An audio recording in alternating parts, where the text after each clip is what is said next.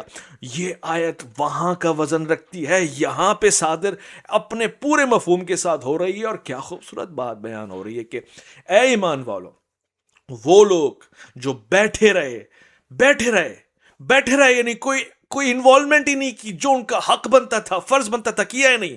وہ لوگ جو بیٹھے رہے اور اللہ کی راہ میں وہ لوگ جو اپنا مال اور اپنی جان سے جد و جہد کرتے رہے، برابر نہیں ہوں گے. یہ ترکیہ کے وفد کے لیے، ترکی کی قوم کے لیے، ترکی کے لوگوں کے لیے ایک پیغام تھا جو انہوں نے سنا دیا. قطر کا بھی وفد آیا آپ کے سامنے، قطر کے وفد آ رہا ہے، اور جیسی وہ داخل ہوئے، انتخاب کیا عربوں کے لیے عربی ہی زبان کے قرآن کریم فرقان المجید کا، کہ جس کی شان یہ ہے کہ وہ عربی میں ساری زبانوں کی ساری پیاس کو بجھا دیتا ہے. سورہ فتح کی آیت نمبر 2. آپ کتنی خوبصورت اس آیت کے تلفظ اور اس تلاوت کو سماعت فرما رہے تھے. جس وقت قاری یہ پڑھ رہا تھا، دل میں رقت طاری ہو گئی.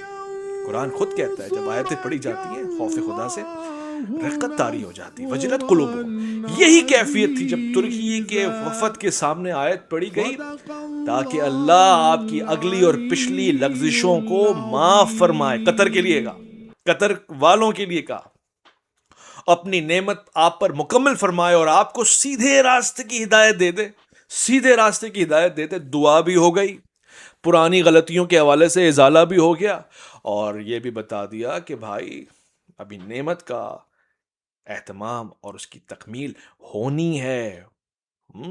بڑا پیغام ہے. اگر آپ مجھ سے پوچھنا چاہتے ہیں پولیٹیکل انالیسس یا جغرافیائی لحاظ سے اس کی کتنی ویلیو ہے، اس کی اتنی ویلیو ہے. بتا رہے ہیں کہ تیل بھی جائے گا، گیس بھی جائے گی.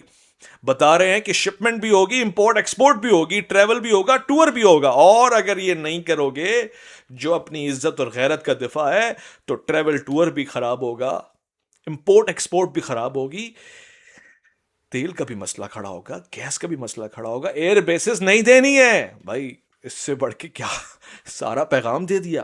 یعنی یہ جنازہ نہیں تھا، جیسے کہ اس میں سارے وفود کو ایک عالمی کانفرنس میں بلا کر اعلان قرارداد پاس کر دی.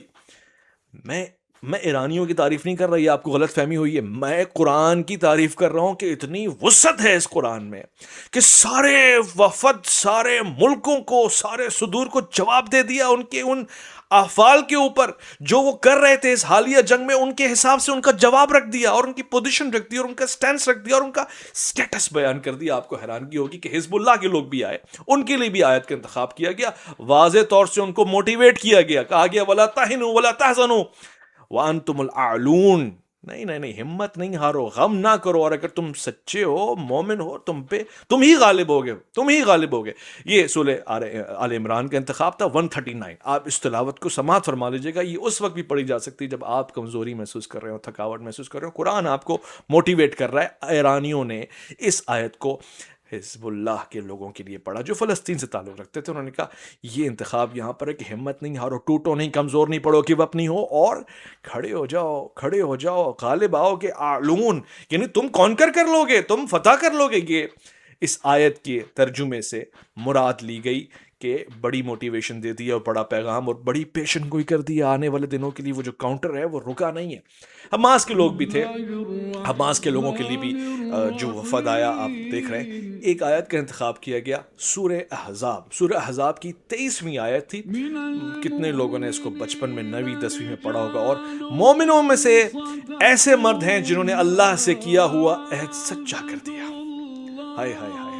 من المؤمنین رجال صدقوا ما عهد اللہ علیہ فمنهم من قضى نحبه ومنهم من ينتظر ومنهم من ينتظر ومنهم من ينتظر.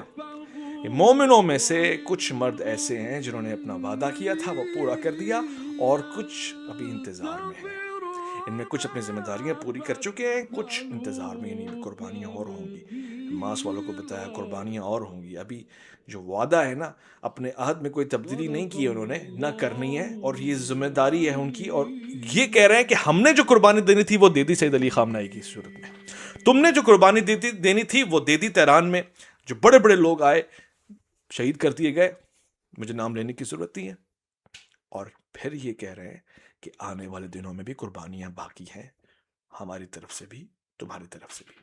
خواتین و حضرات, یہ قرآن کی آیتوں کے ساتھ جو پیغام جا رہا ہے نا, اگر آپ نے اس کو معمولی سمجھا تو بہت بڑی غلطی کی. میں نے کہا تھا میں آپ کو بتاؤں گا تفصیل سے, اور میں اس کا پورا جائزہ لے کے بتا رہا ہوں. میں جو صدور و وفود اور وہاں کے صحافی ہیں ان سے پڑھ کے, سن کے, لکھ کے, ان سے پوچھ کے بتا رہا ہوں. لوگ کیا تاثر لے کے گئے اور کن کن نیوز پیپر پہ کیا کیا رقم ہوا ہے, سب آپ کے سامنے بتا رہا ہوں. وقت لے کے پوری خبر دے رہا ہوں کہ اس کا جو امپیکٹ ہے وہ گلوبل کی ہے. میں نے کہا تھا یہ جنازہ عام نہیں ہے, جنازے کو دیکھ کے بڑے بڑوں کے جنازے نکل جائیں گے. اور لوگ کہہ رہے ہیں 3.5 کروڑ کیسے ہو جائیں گے. میں ان کو بتا رہا ہوں کہ جس جنازے کو 1 دن نہیں, 2 دن نہیں, 2 ہفتوں تک جاری رہنا ہے, کتنے شہروں سے وہ گھومتا جائے گا. 3.5 کروڑ کی رقم, یعنی یہ جو گنتی ہے یہ بھی کم ہے, اتنی بڑھ جائے گی, کیونکہ ایک جگہ نہیں ہے نا, سلسلہ بڑھتا جائے گا. اب آپ کہیں گے اگلا کون؟ انصار اللہ, یعنی حوثی نمائندے بھی آئے, ان کے لیے بھی آیت پڑھی گئی. اور اب آپ سمجھ جائیں کہ ان کے لیے آیتوں کا کتنا خوبصورت انتخاب ہوگا. وہی آیت جو, جیسے ہر آیت اتنی پیاری ہے مگر کس کو نہیں پسند ہوگی, اس آیت سے کس کا لگاؤ نہیں ہوگا؟ محمد رسول اللہ. ہائے ہائے ہائے, میں اس آیت کو بہت دل سے پڑھتا ہوں. اصحاب رسول والی آیت ہے نا, محمد رسول اللہ والذین معہ اشداء علی الکفار رحماء بینہم. وہ لوگ محمد صلی اللہ علیہ وآلہ وسلم, پورا درود پڑھیں گے, صلی اللہ علیہ وآلہ وسلم, اللہ کے رسول ہیں, اور جو لوگ ان کے ساتھ ہیں وہ کافروں پر سخت اور آپس میں نہایت رحم دل ہیں. وہ اقبال نے کہا تھا نا, ہو ہلکا یاراں تو برشم کی طرح نم, رزم حق و باطل ہو تو فولاد ہے مومن. یہ آیت ان دوستوں کے لیے پڑھی گئی.